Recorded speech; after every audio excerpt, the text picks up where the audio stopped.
Om Shanti Shanti Shanti. Can you please advise me on what I should practice during the day's activities? Should I observe the flow of my thoughts? Should I be present in the now? Or should I mentally chant my mantra? So I'm going to repeat those three things because we'll take them all individually. She says, should I observe the inflow of thoughts? Should I be present in the now? Or should I mentally chant my mantra? The chanting of the mantra is not something that takes us away from the now. All of those three things actually are part of the same practice of mindfulness and awareness and being present.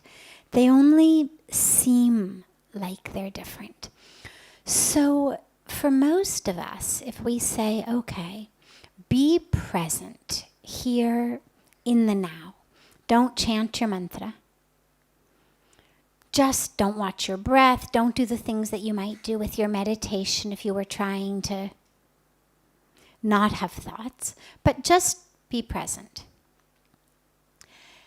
What most of us would find is that after a few seconds, our thoughts tend to go to the past or the future.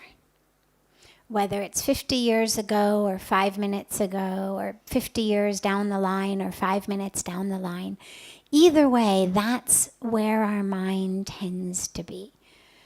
I can't believe this just happened. Oh my God, what's going to happen?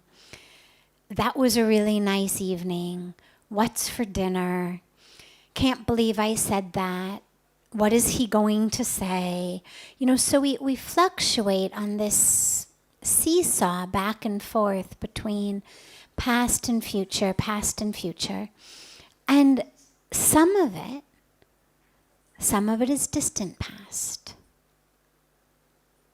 My family, the sanskaras, how those patterns are now impacting me. My future long ahead, what's going to happen to my children, my grandchildren? What about my old age? What about my retirement? But the vast majority of it tends to be recent past, near future. Our thoughts are almost never here in the now. When we watch our thoughts, what tends to happen is something actually very beautiful, which is they tend to start to slow down and even dissipate. The reason that we watch the thoughts is twofold. Number one, it shows us where we are. Our ego tends to paint a really beautiful picture of ourselves to ourselves. Oh, I never have thoughts like that. Oh, I'm always the good one. I'm the nice one. Everybody else is the problem. They're competing with me. They're jealous of me. They're bringing me down. They're the ones who start this. I'm the good one. But if you actually watch your thoughts for any period of time, it's an incredibly humbling experience. Because it makes us realize, oh wait, a lot of those same things that I'm criticizing and judging others for actually arise in my own mind as well. Maybe I don't necessarily act on them the way that others do, but the thoughts come up. So number one, watching our thoughts shows us really who we are, where we are. Shows us a lot about what are our priorities. What's the stuff that we think about? But it also does something else, which is that the mind is very interesting in that by virtue of simply being watched, it changes. In quantum physics now, they've started talking about something called the observer effect. So regular physics, Newtonian physics told us you have particles and you have waves. So we have energy and we have things. That was the truth of science for a long time.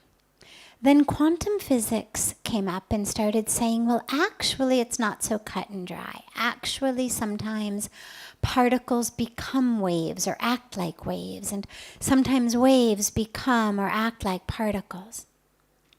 We were there with quantum physics for a while. Okay, so nothing is set.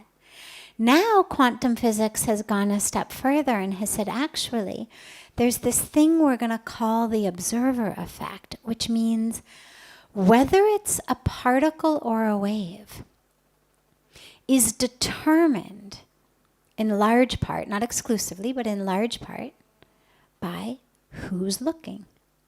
Now, from the field of science, this is sacrilege. This is treason to so much as suggest that something could change, something as theoretically fixed as a particle or a wave, a thing or energy, could change based simply on who's watching it or whether it's being watched at all. But our sages and saints and rishis have been telling us about this about the mind for thousands of years. Watch it, it will change. You don't have to beat it into submission. Even if you don't do anything else, even if you have no other practice other than watching your mind, it changes. I say this to you from personal experience.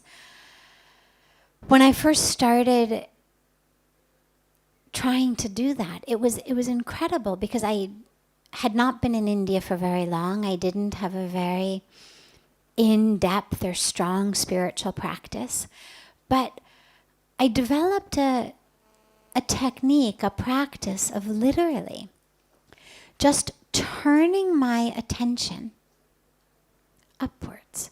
I pictured my mind literally residing in my brain. I pictured it very, very physically, very tangibly. And here's my brain, and here's all the stuff going on in my brain, and here's the restlessness and the anxiety going on in my brain.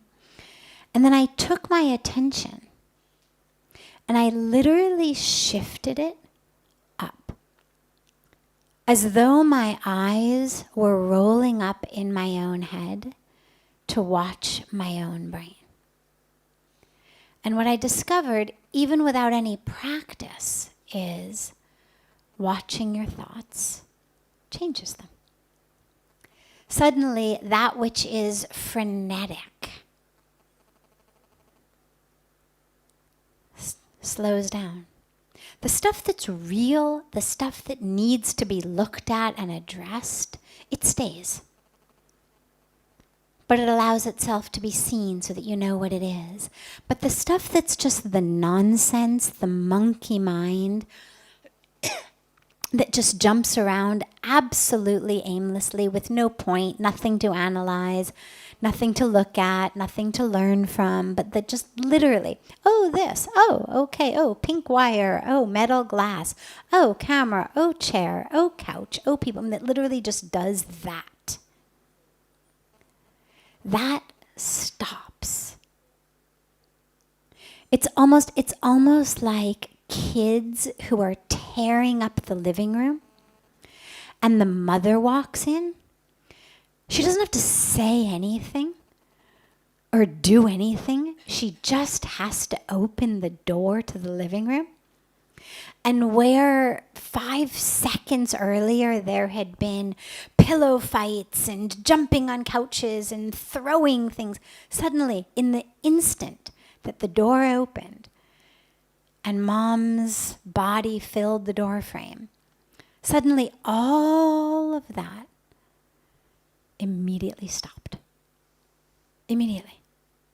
Just due to now being seen by Mom.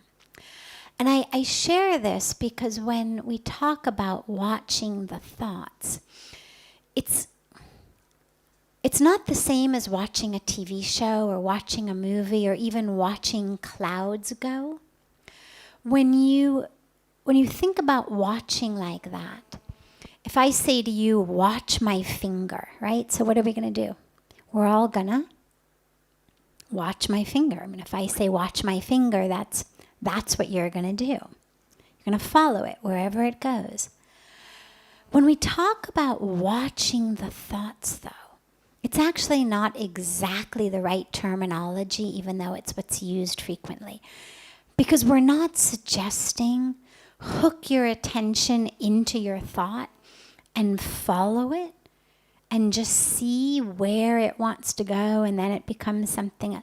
It's not so much of hooking the awareness into the thought itself as watching the mechanism of thinking. So I'm watching the mind rather than the individual thoughts. I'm watching the machine that thinks. So rather than, if you go back to the living room and the mom example, rather than her coming in and fixing attention on watching a pillow go, up in the air and land over here, she's not doing any of that. She's just opened the door and has started to stare into the space in which chaos is existing. Not that particular vase, that glass, this child, and she's not doing one of those. And she may do it a few minutes later, but in that moment, that critical moment that changes the energy of the room, she has just watched the mechanism. She has just looked at the experience of chaos. And so when we think about watching our thoughts, you don't want to get lost in where the thoughts go. Because they do just take you on a sort of stream of consciousness wild ride. And it's a form of deep psychoanalytic psychotherapy that is used by therapists in the psychoanalytic tradition. Stream of consciousness. Okay, you just talk. Whatever comes to your mind, as it comes to your mind, just say it. But it may be a useful tool for a very in-depth psychoanalytic analysis by a trained psychoanalytic analyst. But it's not the stuff that you want to do all day long every day. Stream of consciousness, just watch from here to here to here. It'll make you dizzy and crazy. Do it for an hour on someone's couch who knows what they're doing. They'll tell you a lot about yourself. But the rest of the time, rather than keeping the attention on the thoughts themselves, we watch the mechanism of thinking. We watch the brain. Simply because in watching it, it slows. So that is also a technique of slowing it down. And the reason that we're looking to slow it down is not just the obvious. I mean, obviously being in a state of frenetic energy and the restlessness and the monkiness is annoying and difficult and stressful, and it prevents us from concentrating. But the reason that we want to slow it or still it is much deeper than that. It's not just thou shalt have some peace and quiet. It's in that peace and quiet the truth of who you are shall emerge. The stillness in the thoughts is actually not just more comfortable and nicer and calmer, but it's an essential prerequisite to experience the truth of who you are, because there's no room in the frenetic energy. When the brain is in this constant state of motion, there's no room to experience yourself as just consciousness, as peace, as soul, as spirit. And so if I can quiet that energy into that space, flows the truth, flows grace, flows divinity, flows light. And so that's the motivation behind all of this, is it's not just, may God bless you with a calm mind, but may you find the space in between your thoughts such that into that space grace can flow, or such that in that space you can see the grace which is already there. And then in terms of chanting a mantra brings us into the present. It's not a distraction technique. When we don't understand mantras, it may seem like what the mantra does is can distract you from the present moment. So this moment is frenetic and I'll chant my mantra and it will make me peaceful by distracting me from the chaos.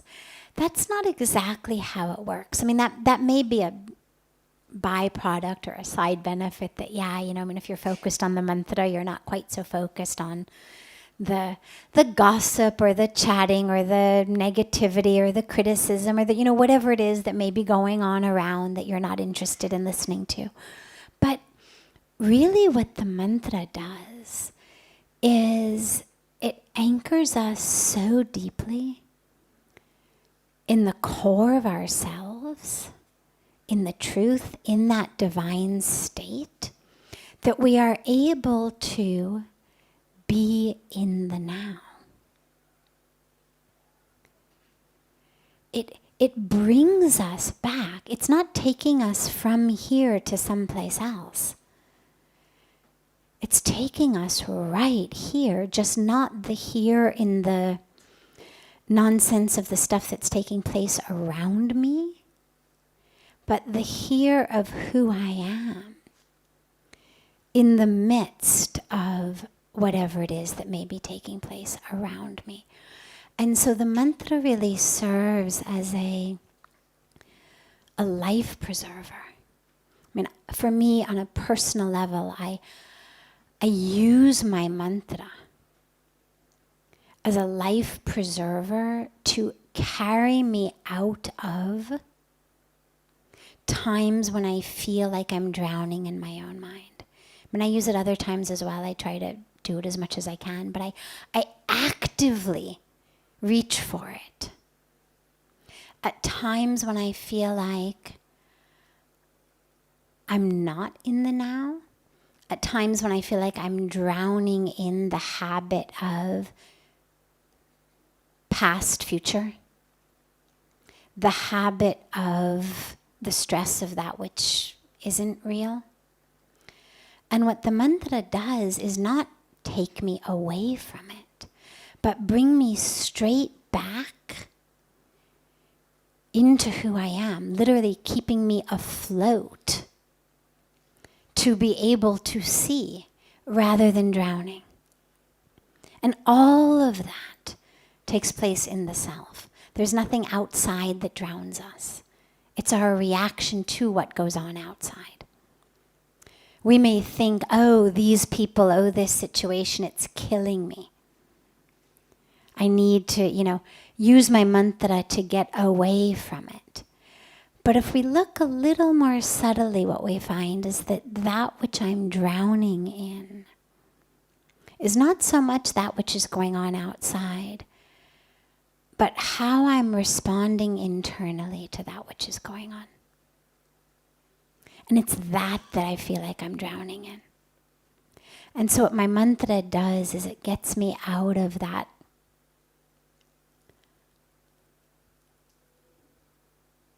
ocean, the ocean in which you're drowning, into actually the surface and being able to stay afloat while staying anchored and grounded. So it's sort of like a life raft with an anchor, if you could imagine that.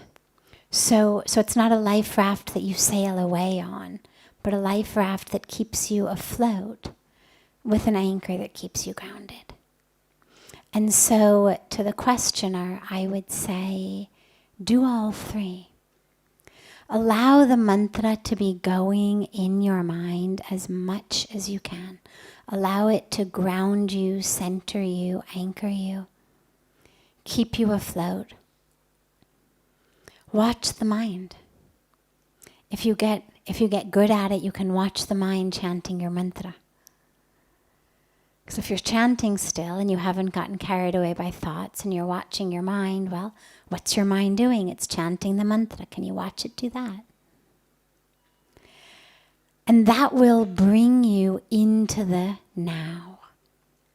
The now doesn't necessarily always mean just what the score of the football game is, or what the share price of our company may be, or that's not all of the definition of the now. That's the most superficial level, constantly changing. When we talk about the illusion or Maya, that's the now in the world of illusion. What you want to be present with is the real now, which is the now in you. You now. Such that all of the stuff that worried you and made you feel stressed and made you feel attached or made you have these expectations that weren't fulfilled, or whatever it may be in our lives that occupies our mind with the past and the future. By anchoring in the now, it anchors us in the truth, it anchors us in the actual reality. So all three of those go together, actually, hand in hand, very, very beautifully.